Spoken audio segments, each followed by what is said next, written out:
Hello, Bellevue Heights, and welcome to the Friday edition of BHC Today. Well, today is Friday. This weekend will be week 2 of a 4-week celebration of the 50th anniversary of Bellevue Heights Church. I'm in the worship center now. I wanted you to look at the banner. Oh, a beautiful banner. And it commemorates 50 years. You see the big 50 on top? And then underneath is our mission statement, of which I always want to keep forefront in our minds. What is our mission statement?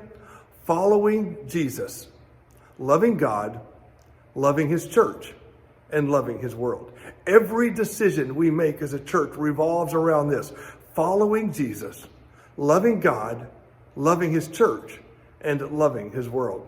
And as we take time in these next 2 or 3 weeks to look backwards to our past and how God has remained faithful in building this church, we also want to focus on our future, who we are, and why we are here as a church.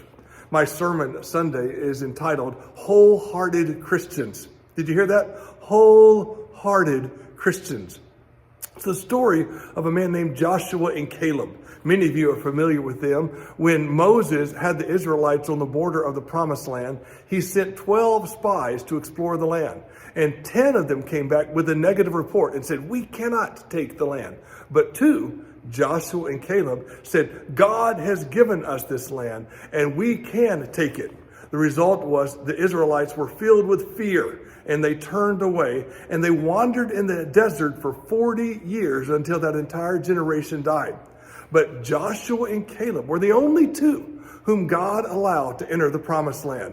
When Moses died, Joshua succeeded him as leader, and he led the Israelites into the Promised Land. And once they had conquered the land, Joshua began dividing the land among the people. And that's when Caleb stood up and made a bold request recorded in Joshua chapter 14, verses 6 through 8. Let me read this. Now the men of Judah approached Joshua at Gilgal, and Caleb, son of Jephunneh the Kenizzite, said to him, "You know what the Lord said to Moses, the man of God, at Kadesh Barnea about you and me. I was 40 years old when Moses, the servant of the Lord, sent me from Kadesh Barnea to explore the land. And I brought him back a report according to my convictions. But my brothers who went up with me made the hearts of the people melt with fear. I, however, followed the Lord my God wholeheartedly.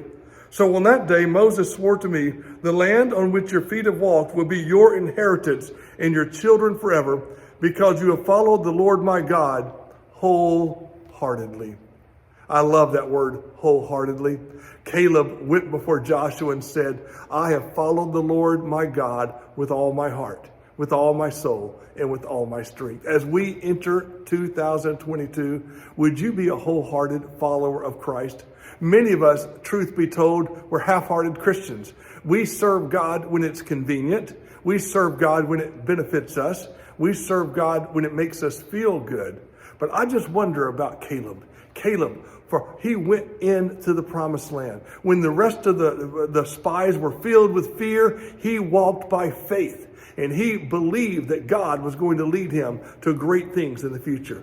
Folks, I believe God has great plans in store for Bellevue Heights. But what it's going to require is for you and for me to be wholehearted Christians. How can you be a wholehearted Christian in 22? Could it be serving more? Could it be growing in your prayer life?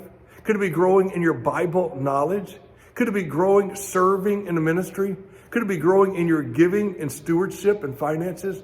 What can you do to take that next step to grow closer to God and strengthen your relationship with Jesus Christ? I want you to look at the example of Caleb when he says, "I will serve the God wholeheartedly, and therefore God will give me the land." May God bless you and be encouraged.